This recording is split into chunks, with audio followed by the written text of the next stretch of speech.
Hi and welcome to the ICAMA. The ICAMA is an organization that we started with really the sole purpose of expanding and providing education and resources for both lay people and professionals who are interested in learning more about the world of interstitial cystitis.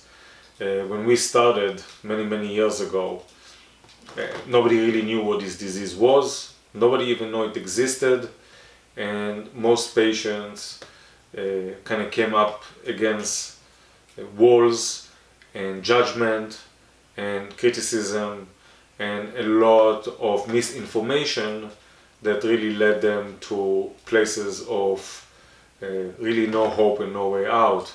And when we started this work, it really was about providing that hope, that resources, that information to really let people know that there is a way to deal with it, that you're not alone, and that your story is not, unfortunately, unique.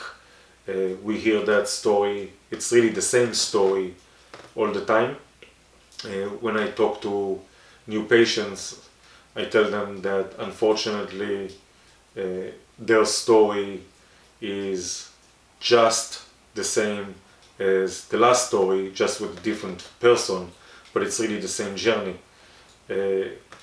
How we got to do this work really started many years ago, and that really started with Dr. Matthias Brisman's work, her dissertation, her doctorate that was done on this disease, and later on me joining forces with her and supporting her with her work and studying and learning from her, and then us working together and developing this organization. Part of the history, I think it's important to know how we got to that, because it is a very personal story, and I think it is important to know how we got here. Would you like to tell that part of the story? Yes.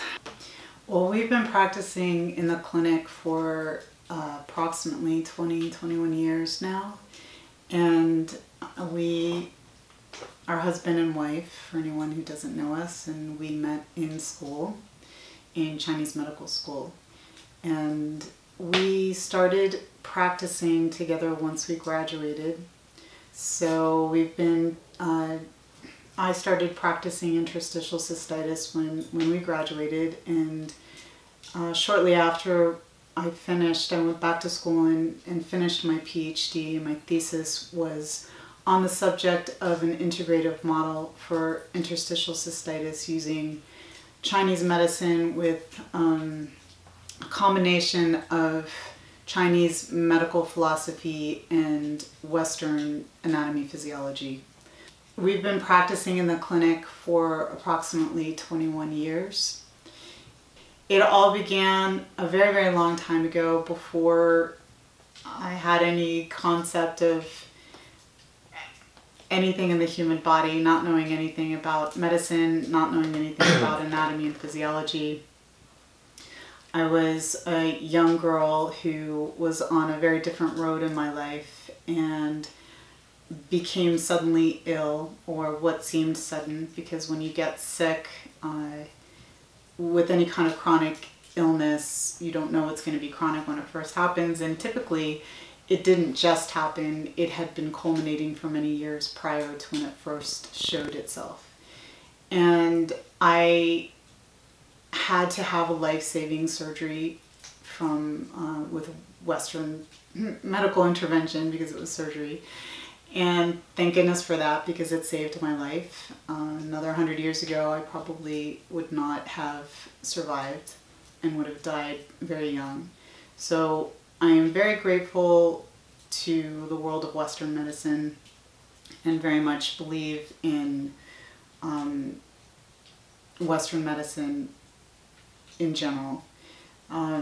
What happened, though, shortly after, was that I began to realize that the young woman I had been prior to becoming unwell was no longer there. And certainly after the surgery, although I was able to live, I was not able to live healthily or normally.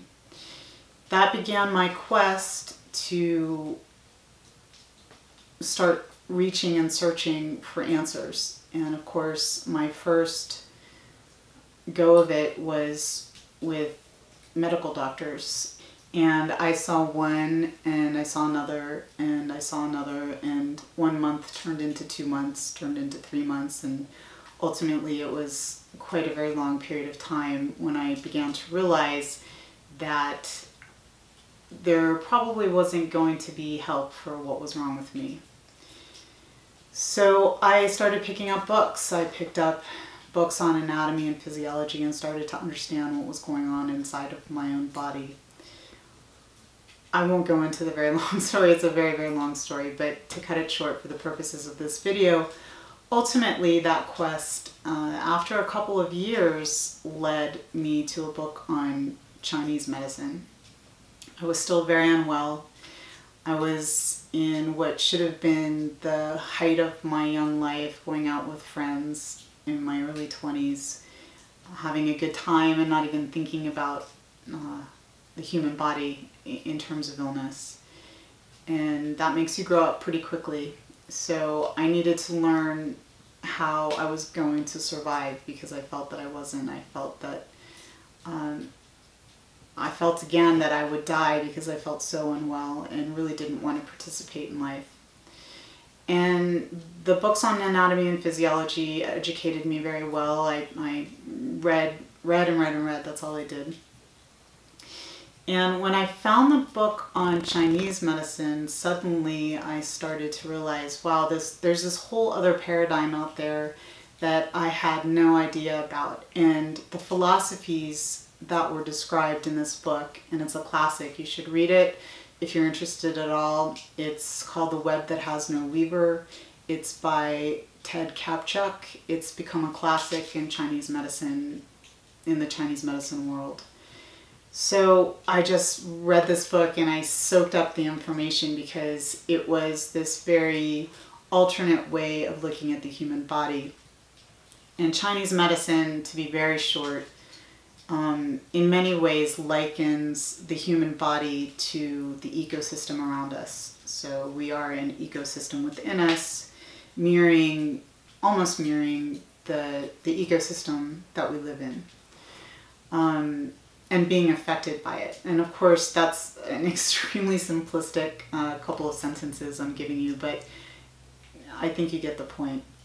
So all of a sudden, there was this completely different philosophy through which one could look at the human body, and suddenly all the things that were wrong with me seemed to have an explanation that Western medicine didn't have. And I literally went home a few days later, and I called my mom and dad and I said, listen, I'm quitting my job. I was making a good amount of money at the time, and said, I'm going back to school. I've found something that I think is going to change my whole world, and I just know it's right. I quit my job, I went back to school, and for the first time in my life, or at that time of my life, I felt that I was amongst people who were speaking my language, who could understand, who could empathize with me, empathize with my struggle at the time, with what was going on. Shortly after, I met what would be my husband, Boaz, and we've been together ever since. Basically, we connected and hit it off, and Boaz, I was, we got close very quickly, and I shared with him the problems I was experiencing, and he decided to take me to one of our teachers, who was his doctor at the time, and I had a stunning result. That was, there was just no question to me that was proof that this was the medicine for me. Chinese medicine, as with no medicine, with any medicine, no medicine is for everyone, and no medicine is for everyone at every moment in their life. So I think that there's different types of medicine for very different purposes in each of our lives. Certainly you wouldn't go to a Chinese medicine doctor for brain surgery, you know, but where chronic medicine comes in, that's where Chinese medicine to me shines.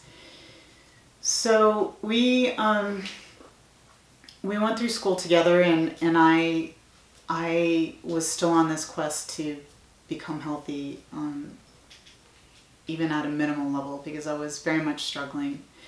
And I experimented one by one with all of the Chinese herbs and the pharmacopoeia as I studied them. I studied and I studied and I studied. My whole life was dedicated to learning this medicine. I had really left all of my friends in the outside world and dedicated myself to absorbing this knowledge. And together, this was the quest we both were on.